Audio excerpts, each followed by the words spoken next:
Ce matin, je voudrais poursuivre ce qu'on a entamé hier après-midi, peut-être résumé en quelques mots pour ceux qui nous rejoignent ce matin pour un peu faire le lien, mais m'arrêter sur une parole que le prophète Jérémie a prononcée de la part de Dieu sur le peuple de Juda, qui vivait un temps particulier de son histoire, un temps dans lequel il n'était pas au maximum de sa force et on va dire, du projet de Dieu pour lui. C'est un temps de déportation, un temps de jugement, un temps dans lequel ce peuple, en raison de sa désobéissance, a été emporté loin de son territoire de Juda et se retrouve à Babylone.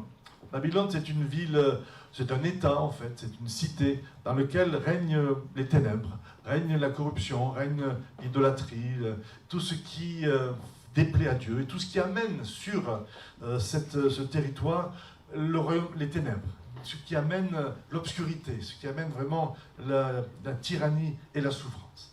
Et au milieu de cette situation, Dieu vient parler à ce peuple pour le réveiller à ses responsabilités, pour l'amener non pas à subir cette situation, à subir cet exil, mais au contraire à relever le défi et à entrer dans la mission que Dieu lui confie au service d'une nation dans laquelle il sentait hostile et dans laquelle il n'était pas vraiment chez lui. Cette parole, c'est la parole de Jérémie au chapitre 29. Je vais lire juste le verset sur lequel je veux m'arrêter ce matin. Hier, on a lu l'ensemble du passage qui donne la globalité de ce que Dieu veut dire à ce peuple, mais je vais m'arrêter juste sur le verset, le verset 7 du chapitre 29 de Jérémie, où Dieu dit à son peuple: recherchez la paix, recherchez le shalom de la ville. En fait, c'est un État, c'est une cité, de la ville dans laquelle je vous ai emporté, je vous ai déplacé.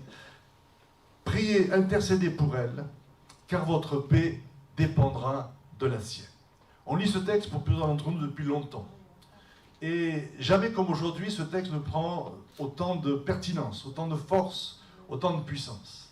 Parce qu'à travers ce que Dieu dit à son peuple, on mesure combien le Seigneur veut réveiller son peuple, à l'époque, le peuple de Juda, mais aujourd'hui, l'Église que nous sommes a sa responsabilité. On ne mesure pas toujours ce que cette parole a d'étonnant, elle a de révolutionnaire, ce que cette parole a de puissant pour changer les mentalités. En deux mots, je rappelle que ce peuple vit replié sur lui-même dans l'espoir de retourner dans son territoire de Juda. Et donc, du coup, dans une attente impatiente de fuir le pays dans lequel ils sont. Cette attente pourrait sembler justifiée, elle pourrait sembler légitime. Ce peuple n'a qu'un désir, c'est d'être dans le territoire que Dieu lui a donné. Comment le lui reprocher? Et dans cette situation, il y a des prophètes qui viennent et qui leur disent: attendez, ne vous inquiétez pas, dans 2 ans, vous quittez cette nation de Babylone et Dieu vous ramène sur votre territoire en Juillet. Plus que 2 ans, ça ne va pas être long, ne vous inquiétez pas. Et Dieu qualifie ces prophètes de faux prophètes qu'il n'a pas envoyés et qui apportent un message en fait plutôt démobilisateur, un message de fuite, un message de retrait, un message de recul par rapport à la ville dans laquelle il se trouve. Et Dieu dit à travers Jérémie, non pas 2 ans, mais 70 ans. Vous allez rester dans cette ville pendant 70 ans. Et pendant ce temps-là, ce que j'attends de vous, dit-il à son peuple, c'est que vous vous investissiez dans tous les domaines de la vie économique, sociale et spirituelle de cette ville. Plantez des arbres, mangez-en le fruit. Bâtissez des maisons, habitez-les, mariez-vous, mariez vos fils, ne diminuez pas, mais multipliez-vous dans ce territoire, parce que ce à quoi je vous appelle, c'est à rechercher la paix, à rechercher le shalom de ce territoire. Alors, cette parole-là, elle vient désarçonner le peuple de Juda. C'était à l'inverse de ce qu'il attendait, de ce qu'il souhaitait, mais elle vient le rappeler à sa responsabilité et à sa mission. Et aujourd'hui, c'est ce que Dieu fait dans l'Église. Il y a un changement profond. On parle d'Église apostolique dans le sens d'amener l'Église à une pleine mobilisation pour le royaume de Dieu, pour servir les villes, les territoires dans lesquels nous nous trouvons.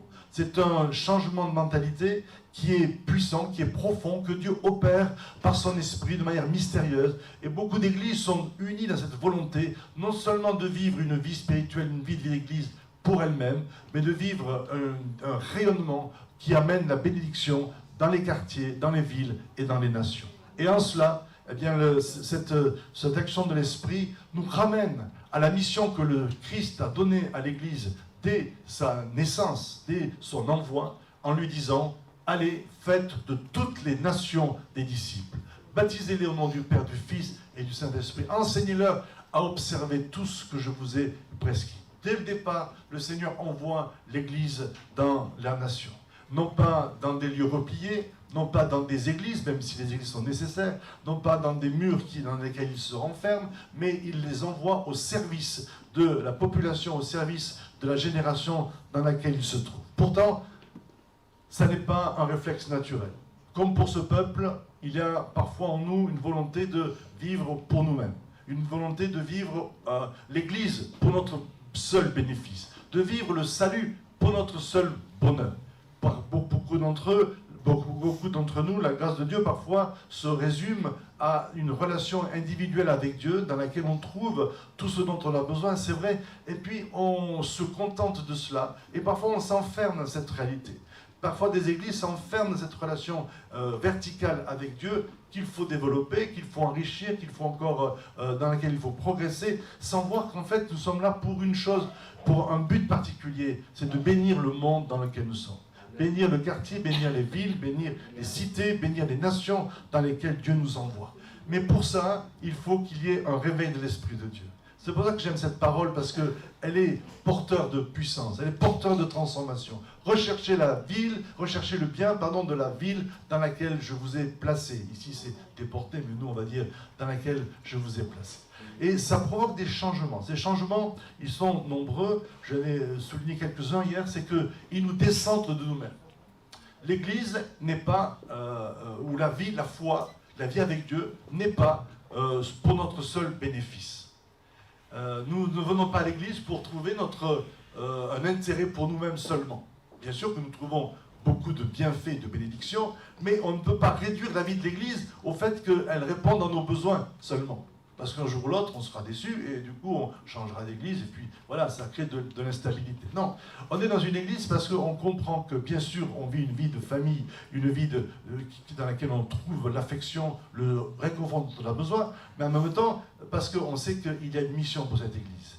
Et quand on vient là, dans une communauté, on est dans une attente de ce que Dieu nous envoie vers la ville dans laquelle nous nous trouvons. Se décentrer de soi-même, c'est vraiment ce que Dieu nous demande aujourd'hui. C'est l'action de l'Esprit de Dieu dans les cœurs et dans l'Église, et cela dans le monde entier. Deuxième changement que Dieu apporte, et sur lequel on s'est arrêté hier, c'est qu'on peut servir Dieu de multiples façons. Parfois, on a réduit le service pour Dieu à l'exercice d'un de ces ministères qu'on connaît bien, qu'on affectionne, apôtre, prophète, pasteur, évangéliste, etc.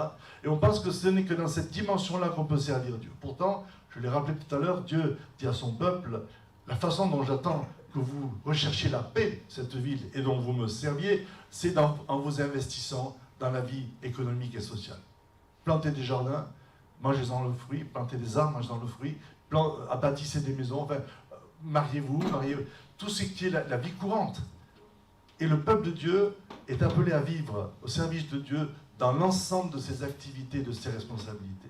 Ce qui fait le réveil d'une église, ce n'est pas nécessairement les expériences, le ressenti ou l'atmosphère dans laquelle nous sommes, même si ça y participe. Ce qui fait le réveil d'une église, c'est quand chaque membre de cette église prend conscience que là où Dieu l'a placé, au travail, dans un quartier, dans une famille, il doit rayonner de la présence de Dieu et tout ramener sous l'autorité de Christ. Dans ces contextes-là, nos vies professionnelles doivent être des lieux de service, des lieux de ministère, des lieux d'engagement.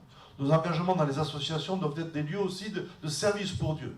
Nos engagements politiques, pour certains, doivent être des domaines dans lesquels on vient pour amener la présence de Dieu et dans lesquels on sert Dieu.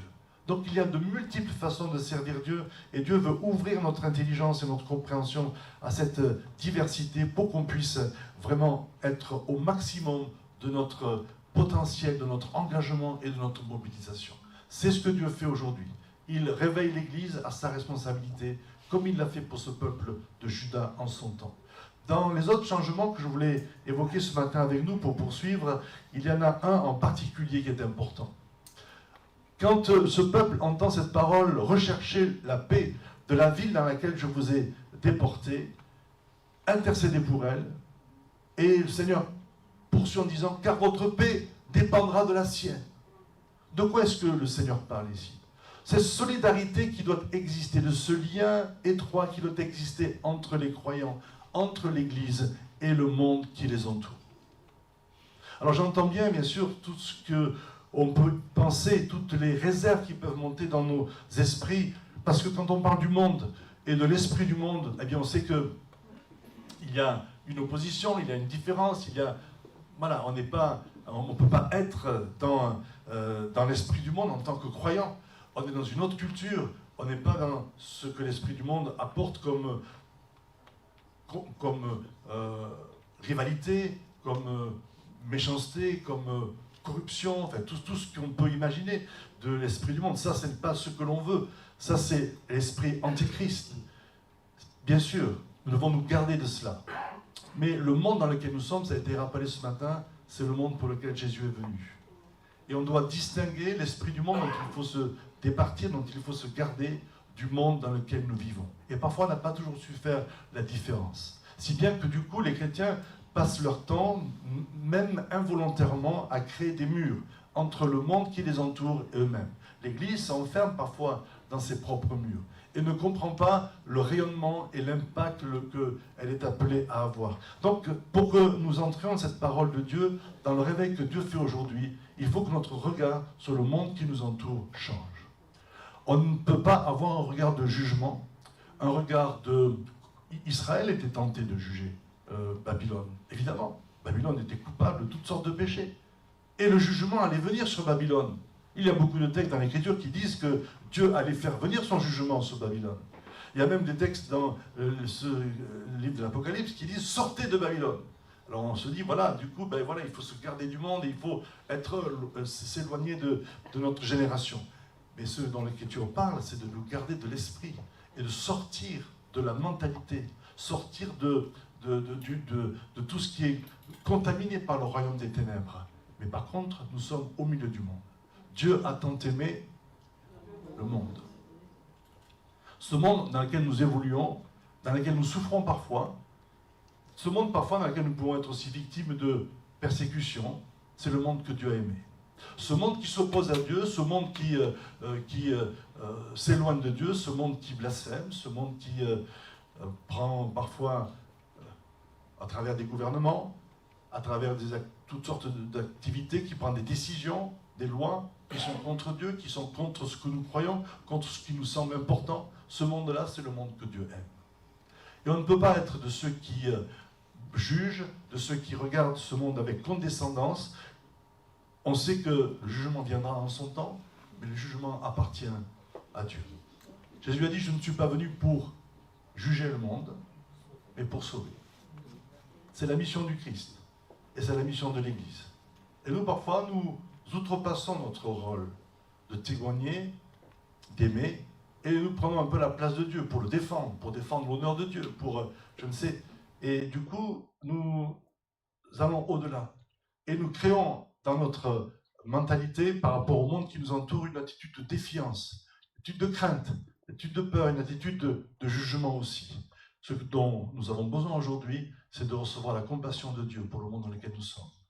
De façon à ce que dans toutes nos activités, tous nos engagements, nous soyons dans une disposition de cœur, de service, d'amour, de chercher la paix. Rechercher la paix, de rechercher le shalom, ça veut dire que ce peuple était appelé à souhaiter et à vouloir pour le monde qui l'entourait la même chose qu'il souhaitait pour lui-même. Shalom, c'est la salutation du peuple de Dieu quand on se voit les uns les autres. Eh bien, ce n'est pas que pour nous, c'est aussi pour le monde qui nous entoure. Cette mentalité d'ouverture, de compassion pour le monde qui nous entoure change notre regard, change notre compréhension de l'Évangile. Je disais tout à l'heure, notre mission, ce n'est pas de sauver des individus seulement, même si nous devons témoigner. Notre mission, c'est, en tant qu'Église, de faire des nations des disciples.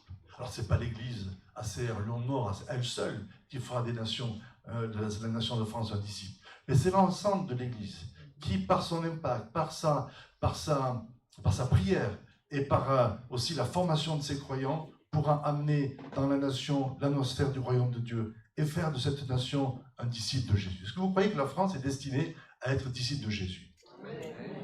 Est-ce que vous croyez que Jésus est mort sur la croix pour nos vies, mais aussi pour acheter notre nation? Demande-moi les nations pour héritage. C'est ce que le Père, c'est ce que le Fils dit au Père en donnant sa vie. La portée de l'œuvre de Jésus, c'est non seulement l'individu, mais ce sont les nations dans lesquelles nous nous trouvons. Parce que les nations ont une destinée éternelle. Les nations, ce n'est pas une parenthèse dans l'histoire. Quand Dieu crée le monde, la terre, et qu'il crée Adam et Ève, il leur dit aussi la même parole qu'ici. Multipliez-vous, multipliez-vous, remplissez la terre. C'est-à-dire que le Seigneur avait dans son esprit la multiplication des nations pour que les familles des peuples le servent sur une terre sur laquelle il était glorifié.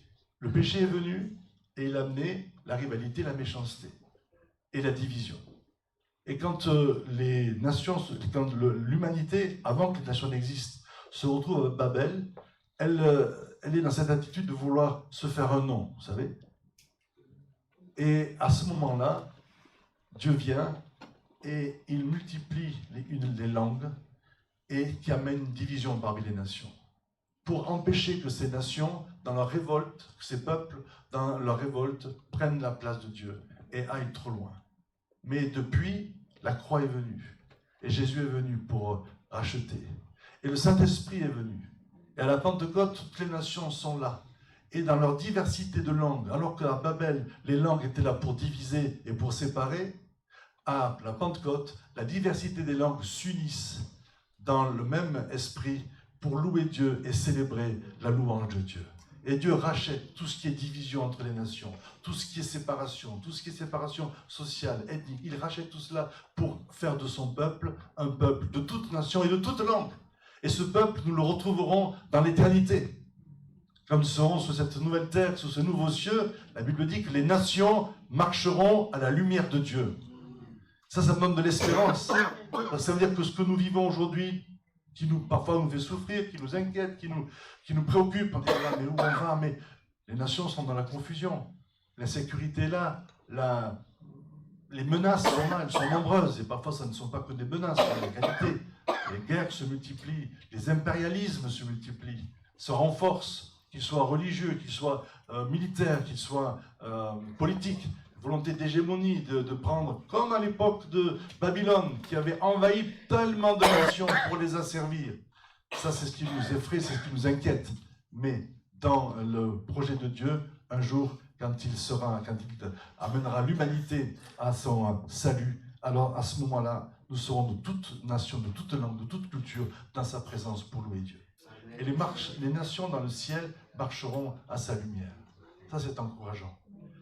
Imaginez la nation de France, vos nations respectives, qui seront là, non plus sous le poids du péché, sous le poids de l'indignité, sous le poids de la corruption, mais qui seront libérés de tout cela, libérés du mal, et qui marcheront dans la lumière de Dieu, qui seront dans une croissance, un développement et une identité renouvelée, parce que le Seigneur agira pour sa gloire, et il habitera au milieu de son peuple, et au milieu de ses nations. Nous allons vers cela. Ça peut paraître des mots pour certains, ça peut paraître des paroles un peu abstraites, mais c'est ce dont l'Écriture parle.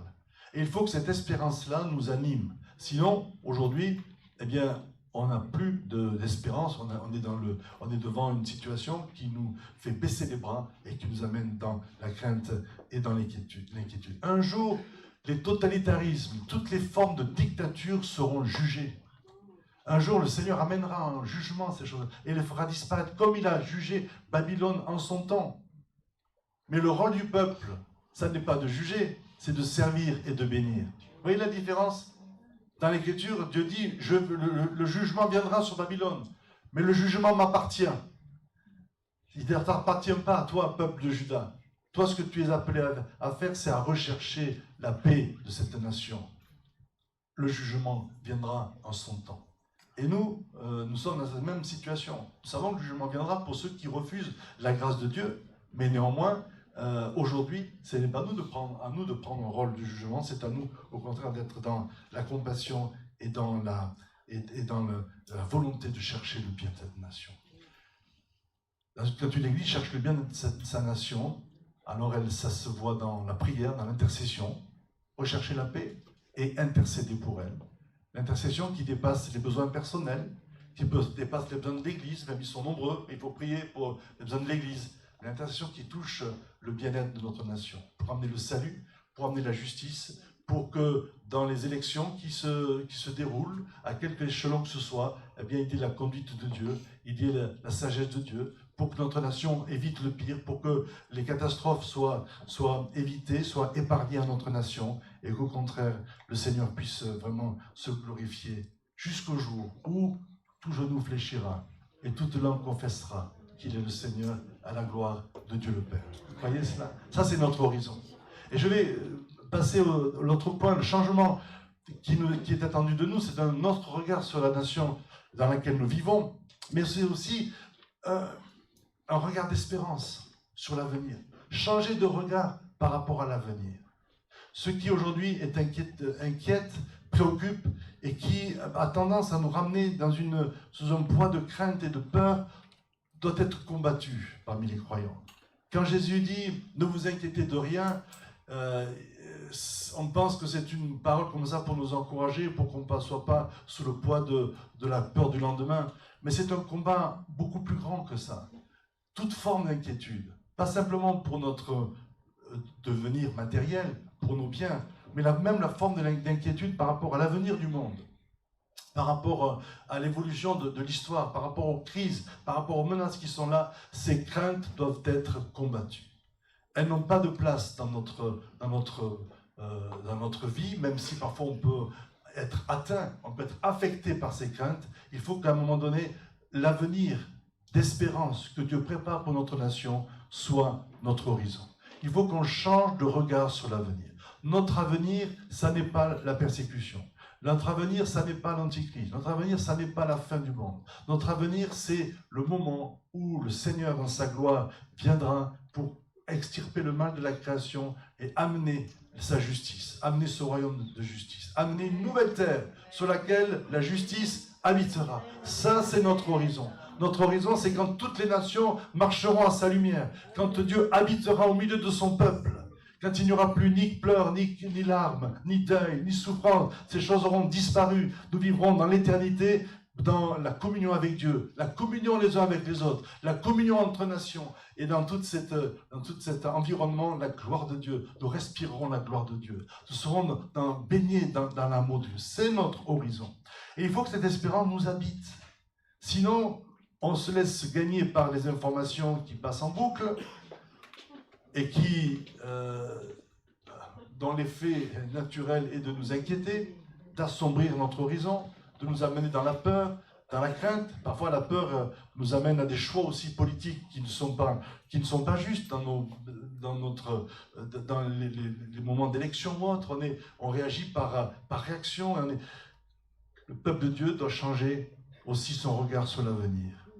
Et ce matin, on est là alors qu'on adore Dieu, on est dans sa présence, on est dans le ciel, on est dans le royaume de Dieu, mais on est bien ici à Rieux. On n'est pas en dehors, on est bien ici. Mais ici, au milieu de la réalité dans laquelle nous vivons, nous adorons Dieu. Nous adorons Dieu sur son trône. Nous proclamons que toutes choses lui sont soumises. Même si nous ne le voyons pas encore, comme dit les Hébreux, que toutes choses lui sont soumises, mais nous le proclamons. Parce qu'il a remporté la victoire. Son nom est au-dessus de tout nom. Il est dans les cieux. Il est là, entouré de gloire. Et là, il conduit l'histoire du monde. Il faut arrêter avec les peurs que parfois les réseaux sociaux distillent parmi le peuple de Dieu, en annonçant et en prédisant des événements, des catastrophes, en mettant comme une espèce de chape de peur et de crainte sur le peuple de Dieu. Ça n'est pas juste. Ça n'est pas le regard que Dieu veut qu'on ait sur l'avenir. Même quand Jésus parlait de la fin des temps, alors que nous, quand on parle de la fin des temps, c'est souvent synonyme de catastrophe, synonyme de peur, synonyme de menace, synonyme de cataclysme. C'est comme ça que notre imaginaire est rempli. C'est de cela que notre imaginaire est rempli. Mais quand Jésus parlait de ces choses-là, ça n'était jamais pour qu'on cède à la peur. Sa parole, le cœur de son enseignement, c'était de dire « levez la tête, ne craignez pas, ne craignez pas ». Aujourd'hui, on doit changer de regard sur l'avenir, en combattant toute forme de crainte et de peur par lesquelles l'ennemi veut nous anesthésier et veut nous enfermer. Au lieu d'être dans l'espérance du royaume qui vient, veut nous enfermer dans la peur et dans l'inquiétude. Même quand cette peur et cette inquiétude est déguisée en forme de prophétie. L'apôtre Paul dit aux Thessaloniciens, ne vous laissez pas ébranler, ne vous laissez pas inquiéter par une parole qui pourrait venir de nous, mais au contraire, discerner la parole de Dieu. Nous devons discerner dans les paroles qu'on entend, et si vous suivez les réseaux sociaux, soyez extrêmement attentifs, parce que tout ce qui est dit sur les réseaux sociaux ne sont pas vérité. C'est pas parce qu'on l'a dit à la télé, ni sur tel ou tel, sur YouTube ou je ne sais quoi, que c'est la vérité. Nous devons discerner. Tout ce qui ébranle, tout ce qui amène la peur, tout ce qui amène l'inquiétude, tout ce qui amène le repli sur soi, doit être combattu. Notre avenir est un avenir de paix et d'espérance, dit l'Écriture ici. Je connais, moi, les projets que je forme pour vous, pour le peuple de Juda, mais pour son peuple, le peuple de Dieu, et pour les nations. Le projet de Dieu pour les nations est un projet bienveillant, vous savez cela? Le projet du royaume de Dieu, ce n'est pas un projet de jugement. Le jugement fait partie du projet de Dieu, mais ça n'est pas la finalité. Et le jugement viendra pour ceux qui se sont résolument opposés à la grâce de Dieu, qui n'auront pas voulu, délibérément, qui n'auront pas voulu de l'amour de Dieu. Là, le jugement viendra, oui, c'est vrai, mais ça n'est pas le cœur de Dieu, ça n'est pas sa volonté. Et tous ceux qui sont en Jésus-Christ échappent au jugement, parce qu'il n'y a plus de condamnation, il n'y a plus d'accusation pour ceux qui sont en Jésus-Christ. Et donc toute forme de peur et de crainte, même de la fin des temps, doit être dissipée. Et je crois qu'aujourd'hui, c'est un des combats que nous avons à mener. C'est une des ruses par lesquelles l'ennemi anesthésie un peu le peuple de Dieu en amenant une forme d'inquiétude. Mais nous voulons vivre dans la dimension du royaume de Dieu en changeant de regard sur l'avenir qui est devant nous. Amen. Je connais, moi, dit le Seigneur, les projets que je forme pour vous, projets de paix et non de... Amen. Même en temps de crise économique, même en temps de menace d'invasion, ça ne veut pas dire que tout sera facile, sincèrement. C'est-à-dire que même au sein de la difficulté et du trouble, aussi grand soit-il, la présence de Dieu nous est promise, nous est acquise. Sa grâce et sa force pour surmonter les difficultés. Mais il faut pour cela que notre regard se porte sur l'espérance que Dieu met dans nos cœurs. Je terminerai par ce texte de Paul qui dit dans Romains 8, verset 19, « J'estime que les souffrances du temps présent n'ont pas de commune mesure avec la gloire qui sera révélée pour nous. » Voilà un homme qui a vécu les combats du royaume, qui a été victime d'accusations infondées, ce qu'on appelle aujourd'hui des erreurs judiciaires. Il a été menacé par son environnement, parfois même au sein de l'Église. Il parlait même de faux frères, vous imaginez cela? Et à aucun moment on ne le voit ébranlé, on ne le voit dans la crainte. On le voit dans la joie. L'Épître aux Philippiens, alors qu'il est en prison, ne cesse de nous rappeler « Réjouissez-vous dans le Seigneur, réjouissez-vous dans le Seigneur ». Et dans Romains, il dit « Les souffrances du temps présent ». Les souffrances, il les a connues. Il les a subies dans son corps, dans sa vie, dans son quotidien. Ces souffrances n'ont pas de commune mesure avec la gloire à venir qui sera révélée pour nous. Qu'est-ce qui a permis à Paul de surmonter ces souffrances, de traverser ces souffrances victorieusement, sans tomber ni dans la dépression, ni dans la crainte, ni dans la peur? Qu'est-ce qui lui a permis de surmonter cela? C'est la vision qu'il avait de la gloire à venir. Et cette gloire à venir, il l'a décrit dans ce texte de Romains, et on ne va pas s'arrêter en détail, mais c'est ça qu'il habitait. Il faut que la gloire à venir à laquelle nous sommes appelés, c'est-à-dire le jour, en résumé, le jour où le Seigneur va venir dans sa gloire. Et ce moment-là, vous savez ce qui va se passer? C'est qu'il va être révélé au monde. Il va être révélé comme le roi des rois, comme le Seigneur des seigneurs. Il va venir et ce ciel qui nous est fermé aujourd'hui va s'ouvrir. Il va apparaître. On dit Jésus va revenir, mais la Bible dit souvent il va paraître ou apparaître. Ce qui nous sépare de la réalité du ciel, parce que nous sommes humains, parce que nous ne pouvons pas voir Dieu et vivre, notre corps mortel ne peut pas supporter la présence de Dieu. Eh bien, ce qui nous sépare de ce ciel va s'ouvrir. Il va paraître. C'est ça, l'avènement et non pas le retour. Quand on dit le retour, on pense à quelqu'un qui est de très très très très loin, qui met du temps. Non, non. La Bible parle d'avènement, de manifestation. Un jour, le ciel s'ouvrira. Jésus paraîtra, tout œil le verra. Il paraîtra dans sa gloire. Et à ce moment-là, c'est que nous paraîtrons nous aussi dans la gloire. Colossiens, Thessaloniciens, je ne veux pas reprendre les textes, dit qu'au moment où il va paraître, sa nature en nous, pour ceux qui seront restés, les morts en Christ, eux, ressusciteront, les tombeaux vont s'ouvrir, la mort sera vaincue.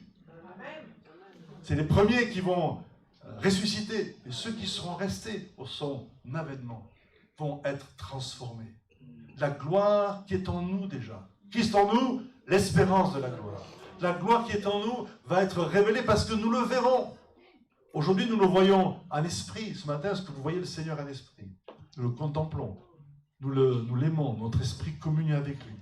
Parce que nous le voyons, nous le contemplons en esprit, nous sommes transformés de gloire en gloire. Amen. On va sortir de ce culte transformé, n'est-ce pas? Chaque moment de connexion avec Dieu nous transforme. Nous le contemplons et donc du coup, sa nature grandit en nous. Il nous fait... Parfois, ça passe par la repentance, ça passe par... et oui, le renouvellement de l'intelligence. Et du coup, nous sommes là, nous l'aimons, et du coup, cette transformation s'opère en nous, et nous grandissons en lui. Ça, c'est la marche pendant notre temps terrestre. Mais un jour, nos yeux le verront. Quand le ciel va s'ouvrir, nos yeux le verront. Et sa gloire qui est en nous va transformer notre... Et nous serons révélés en tant que fils et filles de Dieu dans ce que nous sommes aujourd'hui. L'apôtre Jean dit au chapitre, sa première lettre, ce que nous sommes, bien-aimés, n'a pas encore été manifesté. Ouais. Moi, j'aime beaucoup ce texte. Je le cite souvent, d'ailleurs. J'ai déjà dû le citer plusieurs fois ici.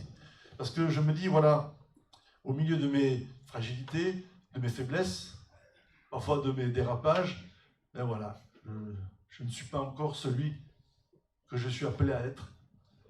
Ce que je suis, ça n'a pas encore été manifesté. Je dis ça à ma femme souvent, je dis, ma chérie, je suis désolé, mais ce que je suis en Christ, le parfait mari, le caractère patient, ça n'a pas encore été manifesté.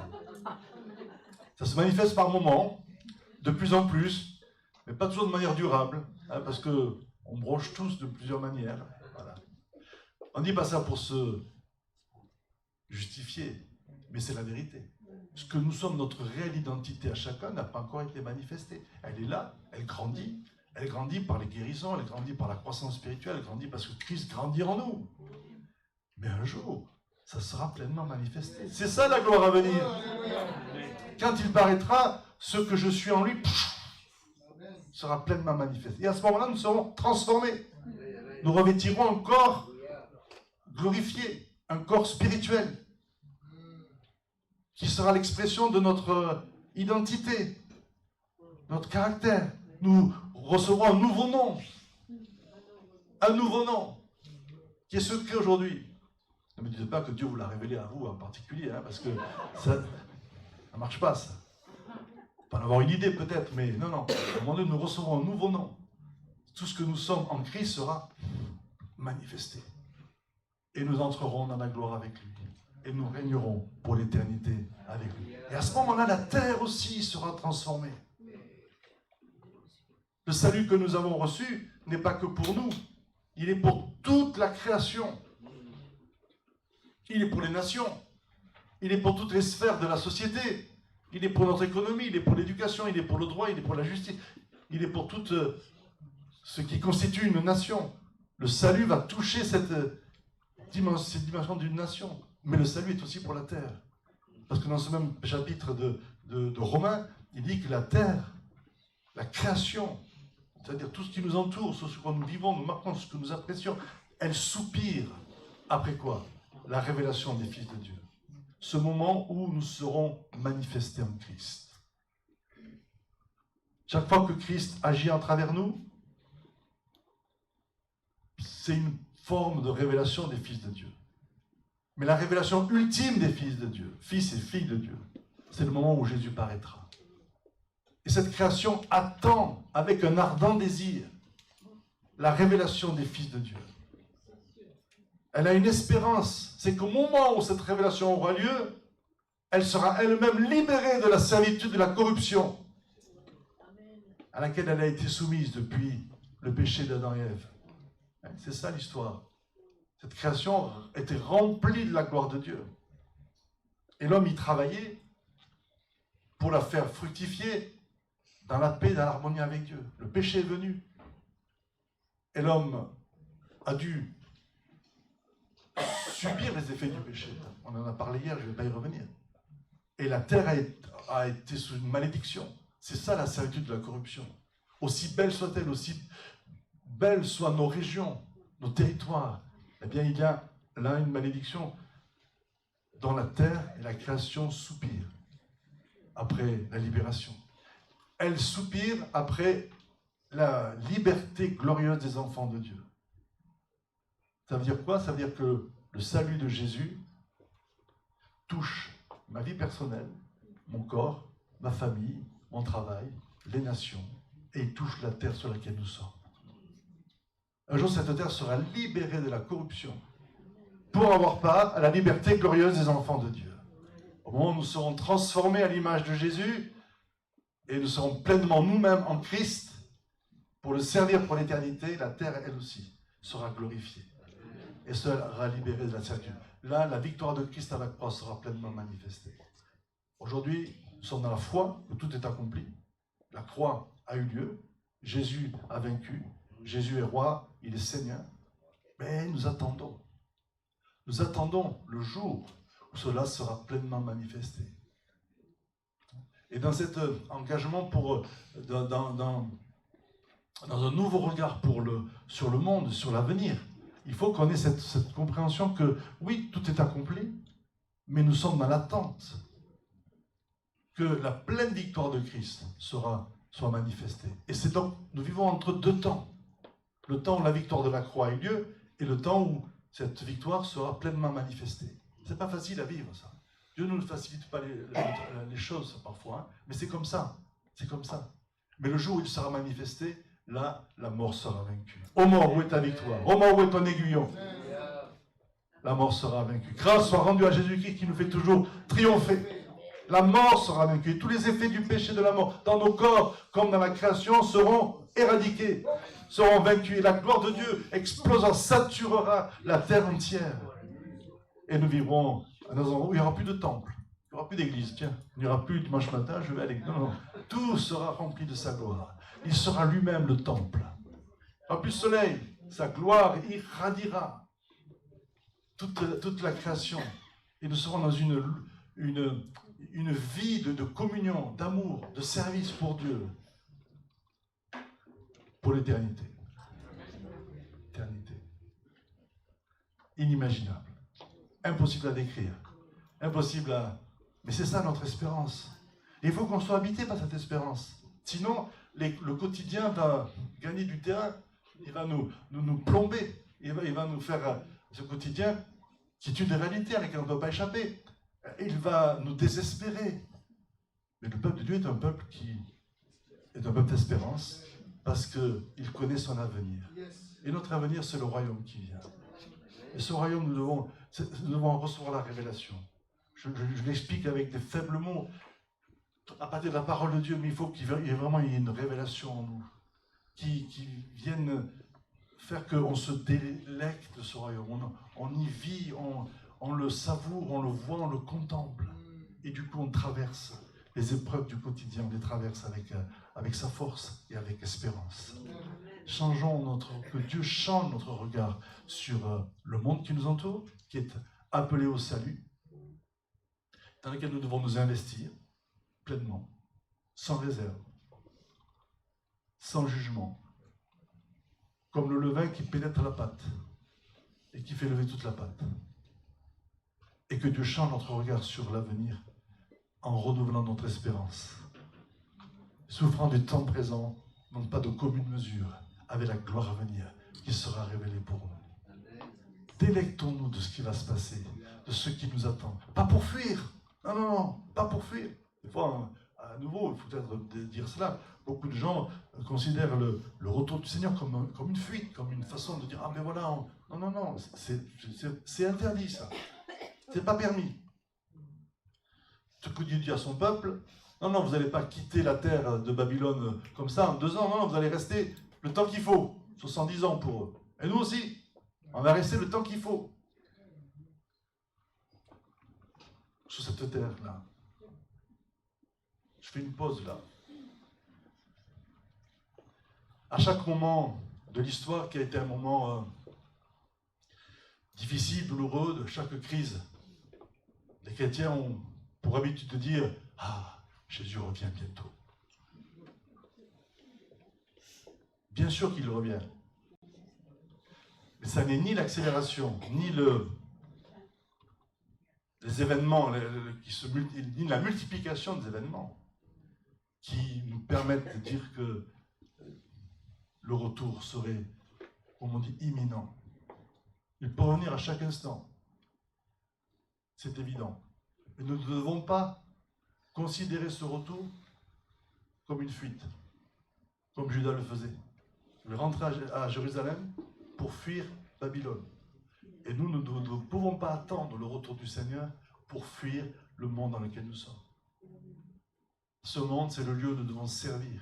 C'est le monde que Dieu aime, sur lequel Dieu veut investir. Ne nous laissons pas, soyons enthousiastes par rapport à cet avènement du Seigneur que nous attendons. Attends son avènement. Mais ne le vivons pas comme une fuite. Ne le vivons pas comme une façon de s'échapper du monde actuel. Parce qu'il y a encore une mission à accomplir. Il y a un rôle à jouer. Il y a une place à tenir.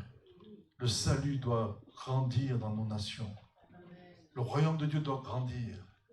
Et l'avenir fait d'espérance, ça veut dire que nous ne sommes pas simplement omnubilés par la croissance des ténèbres sur la terre. Les ténèbres grandissent, mais le royaume de Dieu grandit aussi. Et il faut qu'on soit conscient que ce royaume grandit, que les conversions se multiplient, que, je ne vais pas entrer dans le détail, mais que même là où la foi chrétienne est combattue violemment par d'autres religions, même dans ces contextes-là, les conversions sont plus nombreuses. Les conversions au Christ sont plus nombreuses que les conversions à d'autres religions. Ce sont ce que les statistiques nous montrent et nous donnent. Et ça, ce n'est pas les informations que l'on a, hein, ni à 13h, ni à 20h, ni en boucle. Et du coup, notre espérance est un peu chahutée, parce que pourtant, c'est ce que les vraies statistiques nous donnent. Et c'est ce qui doit porter notre regard vers l'avenir, vers un avenir fait d'espérance. Le royaume de Dieu grandit. Quand Jésus parle à ses disciples du royaume de Dieu, il parle de la semence de l'ivraie et du bon grain. Et il dit, mais non, à ceux qui voulaient arracher l'ivraie, des fois on voudrait arracher l'ivraie, non, on voudrait, pas entrer dans le détail, c'est la tendance naturelle à vouloir faire justice, à vouloir, non, on veut que tout soit pour Dieu, selon Dieu, arracher l'ivraie. Jésus dit non, laissez-les croître. Laissez-les croître. Et à la fin, alors, au temps de la moisson, eh bien, le maître arrachera l'ivraie.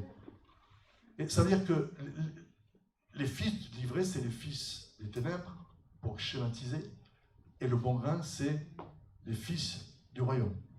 C'est-à-dire que ces deux courants grandissent en même temps.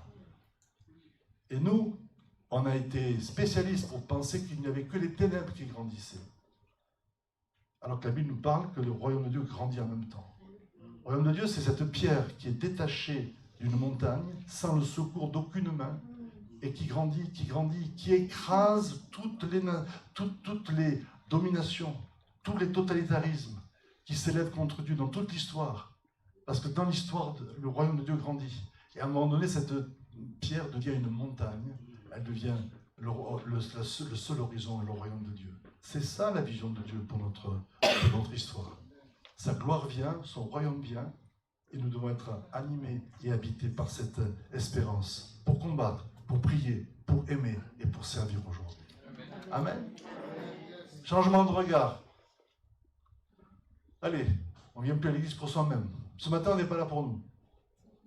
On prend tout ce que Dieu veut nous donner, mais on pense aussi à tout ce que Dieu fait dans cette ville, par le fait qu'un parfum de bonne odeur monte dans le ciel pour nous et qui amène la faveur sur la ville dans laquelle nous sommes. Et nous pensons à cela. Je regardais toutes les fenêtres de ces immeubles, je dis Seigneur, agis, bénis, révèle-toi, sauve, guéris, délivre. Allez, imprègne cette atmosphère. Amen. Amen. Bien sûr, on va sortir, on va voir peut-être d'autres réalités qui nous... Mais la réalité, c'est que la présence de Dieu remplit ce lieu. Parce que nous sommes venus pas pour nous-mêmes, mais pour ce territoire. Changeons de regard sur l'Église qui se descend sur soi-même. Allons dans le monde, dans nos activités professionnelles, nos engagements, tout ce que nous faisons, tout ce que nous sommes, partout où nous sommes, sans même parfois d'engagement, vivons-le comme un service pour Dieu. Parce que l'endroit où je suis, Dieu veut le remplir de sa gloire. Pas un quartier, une rue, une ville, une institution, une école, une usine, une entreprise. Dieu veut remplir ce lieu de sa gloire. Et j'y vais dans cette dimension d'autorité et de foi. Donc servir Dieu, c'est pour tous. On change de regard sur le service pour Dieu. On change de regard sur notre nation. On abandonne les paroles négatives, on abandonne les jugements, y compris envers les gouvernants, quels que soient leurs choix et leurs orientations. On peut avoir un avis, évidemment. On peut apprécier ou ne pas être d'accord ou pas. On a le droit. Mais de là à tomber dans une condamnation, un jugement, ça, c'est pas juste. On doit bénir les autorités. Pas facile, hein? Bénir sans être d'accord. Ben ça, c'est la largeur du cœur des croyants. Mais changer de regard sur la nation, qui est appelée à devenir disciple de Jésus. Enfin, changer de regard sur l'avenir pour laisser l'espérance de la gloire de Dieu nous remplir. De remplir de louanges, de foi, remplir d'actions de grâce et de combativité pour ramener le royaume de Dieu jusqu'au jour où il sera pleinement manifesté par l'avènement de notre Seigneur Jésus-Christ. Amen. Amen. Prêt pour la révolution? C'est pas nouveau. C'est pas nouveau. Mais je crois qu'il y a un accent que Dieu met sur ces changements-là aujourd'hui et que l'on veut accueillir, dans lequel on veut entrer. Parce que sinon, la vie chrétienne, c'est un peu triste. Hein. Personne n'a envie d'une vie chrétienne triste, n'est-ce pas? Si? Oui, elle fait peur. Là. Non. On a envie de vivre dans l'espérance que Dieu donne et dans l'attente de son règne.